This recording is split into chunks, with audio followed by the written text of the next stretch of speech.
Ada juga pendapat ulama mengatakan, syafaat orang-orang yang masuk surga tanpa hisab, mereka bisa memilih kapan memberikan syafaat. Misal, sebelum masuk surga pun, Nabi Muhammad SAW dan para nabi-nabi bisa memberikan syafaat.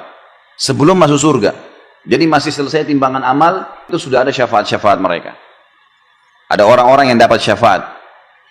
Contoh misal, ada orang dosanya 100.000, tadi pahalanya 90.000. Selisihnya kan 10.000 ya. Nah, dia mendapatkan syafaat nih. Syafaat nabi-nabi, syafaat Nabi Muhammad SAW misalnya, syafaat seorang keluarganya yang mati syahid. Maka dosanya dibersihkan. Mereka lolos karena diberikan syafaat oleh orang-orang yang masuk surga tanpa hisab. Ada juga orang yang dapat syafaat tapi bukan dari golongan yang masuk surga tanpa hisab, cuman dari kerabatnya yang lolos tadi timbangan amal tapi sedikit. Misal tadi masih ingat saya bilang kalau ada orang yang murni pahalanya 100.000, dosanya 90.000, kan dia lolos masuk surga ya. Dia punya selisih 10.000 kan. Dia diberikan kesempatan oleh Allah Azza wa Jalla untuk memberikan syafaat sesuai dengan kadar pahala dia yang lebih saja. Jadi ada orang yang memberikan syafaat tanpa hisab. Itu terutama nabi-nabi, mereka bisa berikan syafaat kapan saja sebelum masuk surga pun ya. Ada orang-orang jadi diselamatin tuh orang-orang sebelum masuk surga, sebelum masuk neraka sudah diselamatin. Ada orang-orang enggak, mereka masuk neraka dulu lalu ditolong. Nah, yang menolong mereka ini bisa para nabi-nabi juga, syafaat yang lainnya bisa sebelum masuk neraka atau sudah masuk neraka.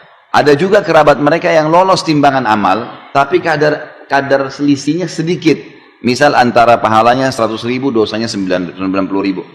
Nah ini selisihnya sedikit 10.000. Dia cuma bisa menolong 10.000 itu saja. Misal ada kerabatnya ternyata butuh 9.000 pahala. Kasihlah sama dia. Bukan dikasih dari pahala dia ya. Kadar itu bisa dipakai. Dia bantulah misalnya ibunya kurang 9.000 dikasih sama dia. Sisa 1.000 dia kasih kepada adiknya misalnya. Tapi adiknya ini punya dosa 5.000. Dia dibantu 1.000. Berarti kan belum bisa. Masuk ke neraka nanti si adik. Tapi cuma kadar 4.000 disiksa. Ada begitu, itu namanya semua itu ada bentuk-bentuk syafaat ya. Pertolongan-pertolongan yang akan membantu. Tetapi ini semua tentu targetnya kita jangan jadikan sebagai target Bapak Ibu sekalian. Karena pertolongan itu bisa dapat, bisa enggak. Iya kalau misalnya anak kita misalnya nunjuk kita atau saudara kita nunjuk kita, mungkin dia tunjuk orang lain. Pada saat itu orang sudah beda keadaannya. Orang akan memikirkan terserah dia mau selamatin siapa, nah, itu masalah gitu ya. Makanya orang yang mati syahid memberikan syafaat 70 orang yang dia kenal, itu bebas, kerabatnya kah, temannya kah.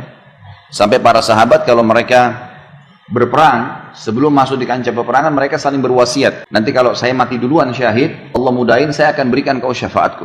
Temannya bilang, kalau saya mati syahid saya juga akan berikan kepada kamu. Jadi mereka sudah janjian sebelum meninggal dunia, sampai seperti itu.